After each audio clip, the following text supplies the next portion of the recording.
अगर आप भी पीडब्ल्यूसी के इंटरव्यू के लिए प्रिपेयर कर रहे हैं तो बेसिक क्वेश्चंस ऑलरेडी आउट कर चुकी हूं। आज बताने वाली हूं रोल स्पेसिफिक क्वेश्चंस और अश्योरेंस के questions.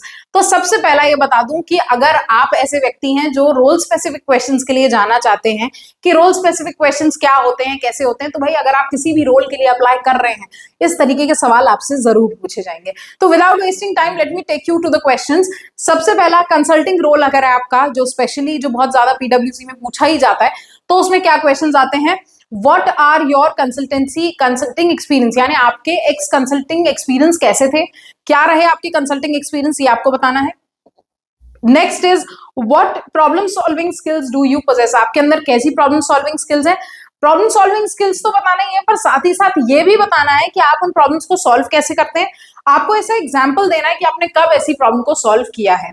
Next is how do you approach new client engagement, भाई अगर आपके पास कोई नया क्लाइंट आता है तो उससे आप कैसे रिश्ते बनाते हैं, क्या बात करते हैं, इससे क्या कहते हैं कि वो इंप्रेस हो जाता है।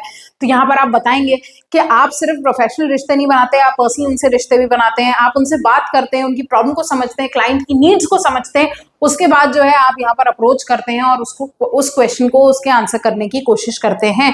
साथ ही साथ आप यहाँ पर ये बताएंगे कि मेरे जो क्लाइंट्स हैं, मेरी एक्स कंपनी के क्लाइंट्स हैं, वो भी आज तक मुझसे टच में है, because the kind of the way I pursue them, the way I perceive them and the way I tell them what is their needs, या actually I tell them what is the best product for them और how can they actually use the best of my products and services. आप उस तरीके से उसको answer करने की कोशिश करते हैं। Can you share an example of successful project that you worked on, आपने कब एक सक्सेसफुल प्रोजेक्ट जो है डिलीवर किया था। आपको यहाँ पर सिर्फ अपने आप को पूरा क्रेडिट देना है और आपको ये बताना है कि आपने कैसे एक प्रोजेक्ट को सही तरीके से डिलीवर किया था, सक्सेसफुल था ये प्रोजेक्ट। अगेन इस क्वेश्चन को अपन स्टार से आंसर करेंगे। सबसे पहले सिचुएशन बताएंगे, उसके बाद अपन बताएंगे कि आपका पूरी टीम का टास्क क्या था। अब पूरी टीम के टास्क को थोड़ा सा कट शॉर्ट करेंगे और एक्शन पे फोकस करेंगे। एक्शन यानी आपका खुद का एक्शन क्या था। उसके बाद जाता है रिजल्ट, यानी आपको बताना है कि उस चीज का रिजल्ट क्या रहा ओवरऑल और आपको इस चीज को बेहतरीन तरीके से एक्सप्लेन करना है। अगर यहाँ तक भी आपको कोई भी डाउट है, कोई भी क्वेरी है, तो प्लीज आप मुझसे पूछ सकते हैं यहाँ पे कमेंट सेक्शन में और मैं आपको बताऊंगी।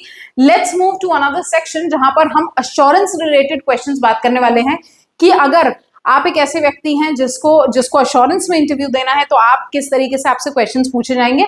Number one is what is your experience in auditing and accounting standards, यानी आपको बताना है कि आपके ऑडिटिंग और अकाउंटिंग स्टैंडर्ड्स में आपका कैसा एक्सपीरियंस है, कितना एक्सपीरियंस है, और अपने एक्सपीरियंस को थोड़ा सा ब्रीफ डाउन करेंगे कि आपने पुरानी कंपनीज में कैसा काम करा है, कंपनीज में नहीं काम करा तो इंटर्नशिप में कैसा काम करा है, कॉलेज के दौरान क्या करा है, ये सारी चीज आप बताएंगे। Next is how do you ensure accuracy and attention to detail in your work, यानी आपको बताना है यहाँ पर कि आपकी एक्यूरेसी क्या है और attention to detail of your work कैसा है, क्योंकि अगेन एक एक नंबर अकाउंटिंग में बहुत इंपॉर्टेंट होता है। एक एक शीट, बैलेंस शीट जो है कैरी फॉरवर्ड करने में बहुत प्रॉब्लम्स आती हैं। अगर वो नहीं भी आती तो एक एक, मैं वही कह रही हूँ कि एक एक डिजिट बड़ा इंपॉर्टेंट होता है। तो आपकी अटेंशन टू डिटेल कैसी है, ये जानकारी जो है आपको यहाँ पर देनी पड़ेगी। आपकी एक्यूरेसी कैसी है, आपको ये बताना पड़ेगा।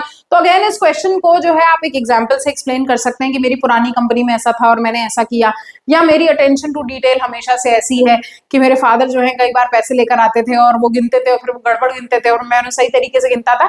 तो यहाँ पर जो है आप इस तरीके के एग्जाम्पल्स दे सकते हैं। Next is can you explain a complex accounting concept in simple terms, यानी आपको एक कॉम्प्लेक्स अकाउंटिंग जो सिस्टम है, उसको कॉन्सेप्ट है, इसको आपको कम शब्दों में या सिंपल टर्म्स में आपको समझाना है। अगेन इस क्वेश्चन की प्रिपरेशन सही तरीके से पहले से कर जाइएगा। न समझ में आए तो गूगल करके जाइएगा और भी ना मिले और भी कुछ कंफ्यूजन हो तो मुझसे जरूर पूछिएगा, मैं आपको इसका आंसर जरूर प्रोवाइड कर दूंगी। Next is how do you stay updated on the latest technology and auditing standards, आप कैसे जो है लेटेस्ट टेक्नोलॉजी ऑन अकाउंटिंग जो है इससे अपडेटेड रहते हैं, ऑडिटिंग के स्टैंडर्ड से कैसे अपडेटेड रहते हैं। तो आप बताएंगे यहाँ पे आप एआई का इस्तेमाल करते हैं, आप इस तरीके के ग्रुप्स में कनेक्टेड हैं, आप लिंक्डइन के थ्रू इन्फॉर्मेशन लेते हैं और ऐसे लोगों से कनेक्टेड हैं जो कहीं ना कहीं एआई की जो भी अपडेट होती है वो आपके अकाउंटिंग और ऑडिटिंग के बारे में जो अपडेट्स होती हैं वो आपको बताते हैं। आपकी नेटवर्किंग इतनी स्ट्रांग है कि कोई भी ऐसा नया सॉफ्टवेयर मार्केट में आता है या कोई भी नया अकाउंटिंग में चेंज आता है, ऑडिटिंग में चेंज आता है या कोई लेटेस्ट टेक्नोलॉजी आती है तो आपको ऑटोमेटिकली पता चल जाती है। Actually your network is your net worth. यहाँ पर आप अपने नेटवर्क को सही तरीके से इस्तेमाल करते हैं, आप अपने नेटवर्क को सही तरीके से लोगों तक ले जाते हैं और बताते हैं या समझते हैं उनसे कि क्या लेटेस्ट ट्रेंड्स आ रहे हैं मार्केट में। तो प्लीज इन क्वेश्चंस को सही तरीके से आंसर करिएगा, क्योंकि आप जो है PWC के लायक हैं। मुझे पता है अगर आप इस वीडियो तक पहुंचे हैं तो यानी आप ढूंढ रहे हैं कि कैसे इंटरव्यू क्वेश्चंस आते हैं। तो मैं बता दूं कि इंटरव्यू में सिलेक्शन होना बहुत बड़ी बात नहीं है, बस सही प्रिपरेशन होना बहुत ज्यादा जरूरी है। तो प्रिपरेशन के लिए मैं तो हूँ ही आपके पास। अगर इसके बाद भी कोई क्वेरी बची हो तो जरूर पूछे मुझसे, मैं आपको जरूर आंसर करूंगी कि किस तरीके के क्वेश्चन पूछे जाते हैं। Thank you so much guys मेरे साथ बने रहने के लिए। मेरा नाम है ईना और मैं हूँ आपकी personality doctor, signing off for now and will be back with another set of videos जिसमें PWC रिलेटेड और क्वेश्चंस बताऊंगी।